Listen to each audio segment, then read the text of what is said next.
What do you do if you are the maker of iconic sports cars and then announce a mission to make an electric one?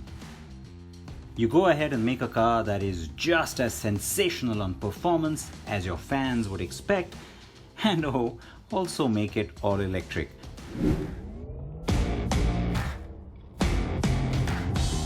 That is the approach that the development of the Porsche Taycan seems to have taken, and it is every bit a Porsche first, and then happens to be an EV.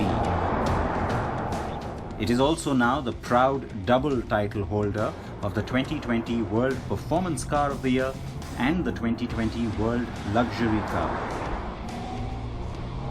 The Taycan was also a top 3 finalist for the World Car Design category, and for many jurors, if it had qualified on criteria, it would have also won the World Car of the Year title. Yes, it is that good.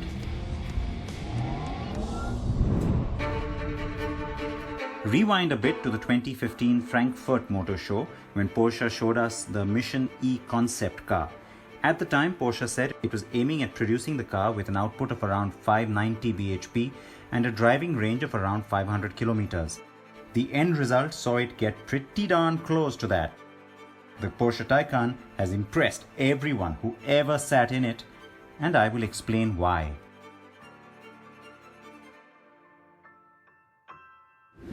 Now there's 4 output versions of the Taycan, and this one is the Turbo, which is right up there. You do have the Turbo S, which is even more powerful, but I'll tell you what, 658 horses and 850 Nm of torque, that's plenty powerful. The Turbo S has 746 bhp, by the way, before you ask. And yes, the numbers on the Taycan Turbo are also enviable anyway. The lower spec Taycans get 520 bhp. The thing with all electrics is the instant torque, but on the Taycan, it is just so much more than only that.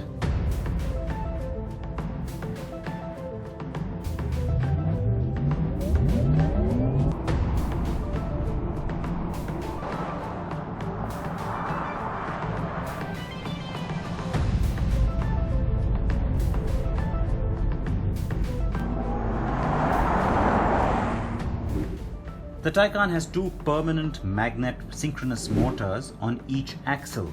The car's 800 volt battery is unlike most EVs that use 400 volt tech. It is housed in the underbody to give the car better driving dynamics. All-wheel drive is standard and helps with the car's drive modes, making it more or less dynamic depending on the requirement.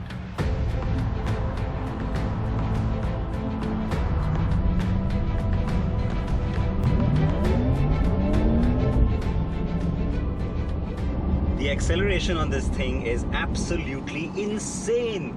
You just aren't ready for that kind of instant response. Frankly, even the internal combustion engine Porsches don't give you what this car can.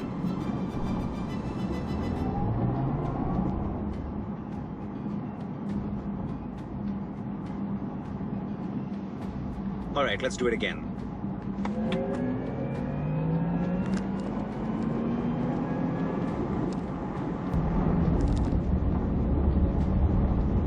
And there's something very futuristic sounding about that battery response, the sound that you get when you're accelerating. Yeah, it's not a vroom, but somehow it seems to work.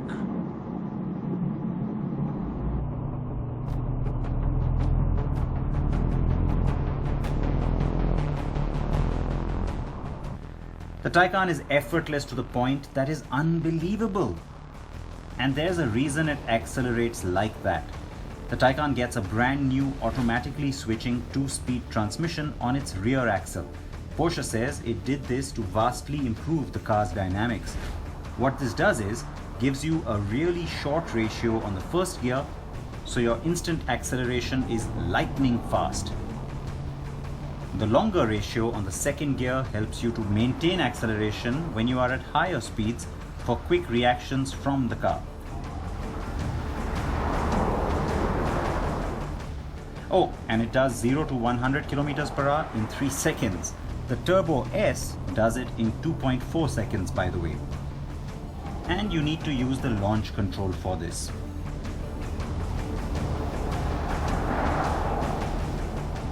So it's bloody impressive on a straight highway. Yes, I can say that now. How does it handle? That's the next bit.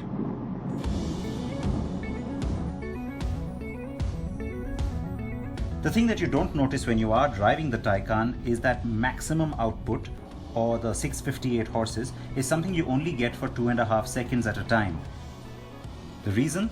The engine management system doesn't want the electric drivetrain to overheat.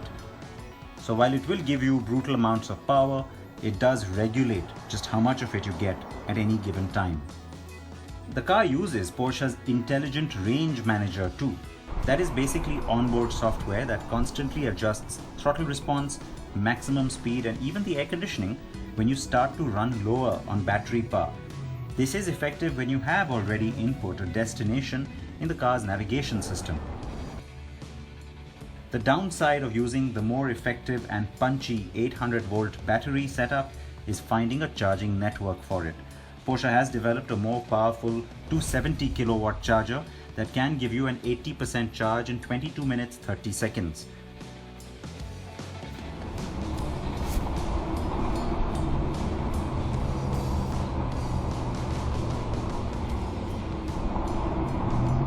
There's a lot of talk at the time when the overall project was even announced by Porsche about, can this company really get an electric sports car right?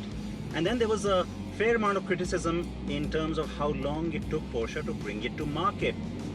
Having spent a little bit of time with this car, what I can tell you is, boy, was it time well spent. So yes, the Taycan deserves all the praise and accolades it's getting. The World Car Awards double win is just step one. The bigger win for Porsche is that the time and the money spent in the Taycan project will undoubtedly give us a slew of electrics and hybrids that will offer exhilarating performance and also allow the company to achieve the green targets it has set for itself over the coming years.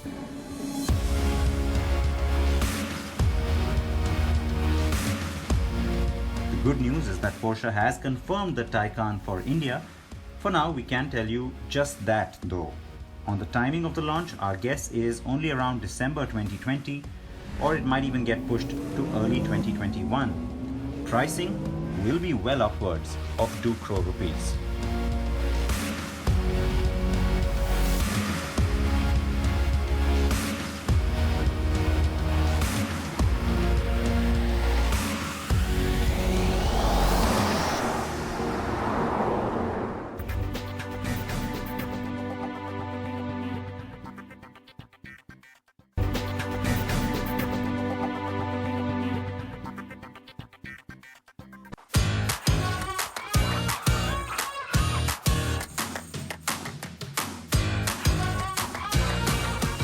It's the latest scooter from TVS, but this one doesn't have an internal combustion engine. The new TVS iQube, as it's called, is the company's first electric scooter, and it begins a completely new chapter for TVS in electric mobility. The future of mobility as we know it today is going all electric, and the next big thing in the electric mobility space, at least in India, is going to be a huge number of electric scooters. We've already seen several small-time manufacturers coming up with lots of names in the electric scooter space, but now mainstream manufacturers, two-wheeler manufacturers are also jumping into the electric two-wheeler bandwagon. We've had the Ather 450X, a sort of a benchmark in the electric scooter segment. Bajaj Auto has revived the Chetak name with an electric scooter. This one is a TVS iQube electric scooter. It is the first electric scooter from TVS and it's been completely developed here at TVS Motor Company's manufacturing facility in Hosur, Tamil Nadu. Of course, it's got some components which are imported, but mainly the lithium-ion cells for the battery and the motor, the rear hub-mounted motor, the brushless DC motor is from Bosch. Everything else from the controller, the design and the full color panel, the cluster has also been designed here, but of course jointly developed with Pricol. But TVS says apart from the lithium-ion cell and the motor, everything else has been designed and developed here at the manufacturing facility in Hosur. And that's the one we're riding to, the TVS iQube. It has been designed to take on conventional 110cc scooters. That's the one we're riding today to see what exactly it has to offer. It's a handsome scooter, this.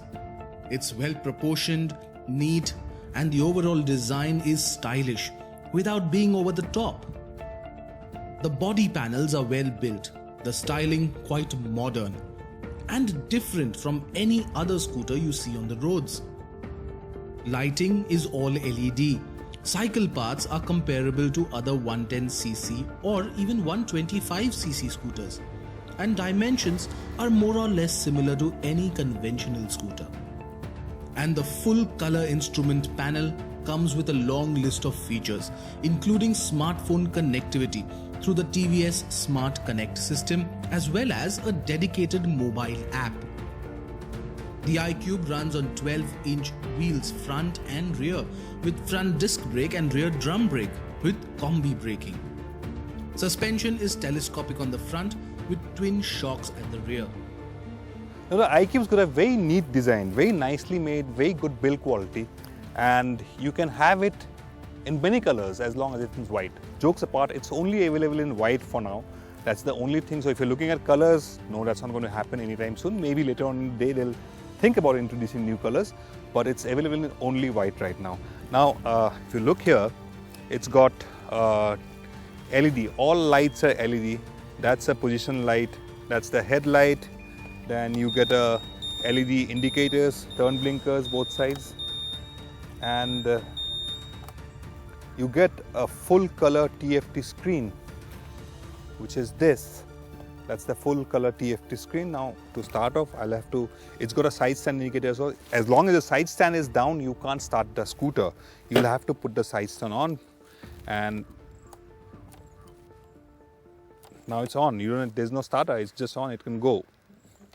And there's also a park assist. What you can do with the park assist, it's got a speed rated for forward, I think about 8-10 kilometers per hour, and you can also reverse park it like this. It will go reverse, and it's got a beep sound to warn people that you're reversing the scooter.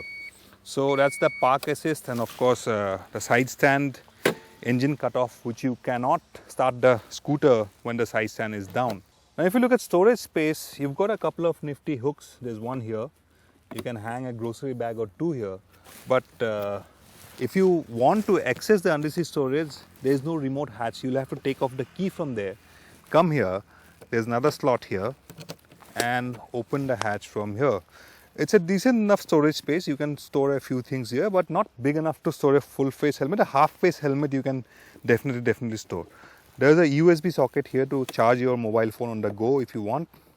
There's a light here, but to access that, you'll again have to use the key and put it in the slot and turn it on. That's the light. In the dark at night, if you want to looking for something here, you can access it by using that light over there.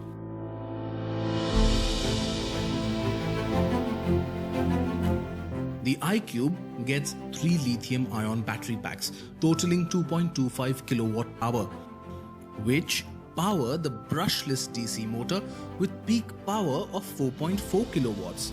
In horsepower terms, that's approximately 6 brake horsepower.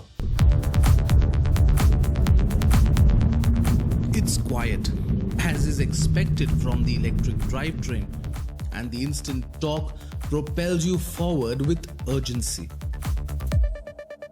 The claimed top speed of more than 70 km per hour is achieved without fuss, and it will happily cruise between 60 and 70 all day long. But you have to choose sport mode for that kind of performance. Range, however, will be compromised with full performance. The iQube also offers regenerative braking, So every time you close the throttle to slow down, energy is transferred to recharge the battery. And show it some spirited riding, the iQube is no exception to engaging dynamics. It's extremely likable, fun even, and offers stable and confident handling. And the best part is that there's no noticeable compromise in performance even with a pillion on board. In fact, the pillion seat offers quite a comfortable perch. So electric, the first thing that you might be concerned about is range. How much will it go on a full charge? This one comes with two modes, Eco and Power mode. Eco, of course, is the speed is limited. Power, it's got full power, so it goes up to about 78 kilometers per hour top speed. Eco, the speed is limited to about 53-55 kilometers per hour. In Eco mode, this one would give you a range of about 75 kilometers on a single charge. And in Power mode, it will give you about 55 kilometers per hour on a single charge. While you're riding here, it's quick from the get-go. It's got a 118 kg curb weight, not light by any standards, but the best part is quick from the get-go. Not very quick, but it's got decent pulling power, and the torque kicks in very nicely. It's got a 4.4 kilowatt output from the motor. That's about, in BHP terms, about 5.96 BHP of power. But what you feel is that the torque, 140 Newton meters of it, pulls cleanly, and you feel a rush of torque while you're riding this scooter. And the best part is, it's a nimble handler out on the track. It's really planted, very stable, and we've tried riding pillion also on this. I have sat on it, I have ridden with a pillion on it. The rear seat is very comfortable for a pillion. Even in Eco mode, it will still do about 53-54 kilometers per hour top speed. That's more than enough really for city commuting or everyday riding.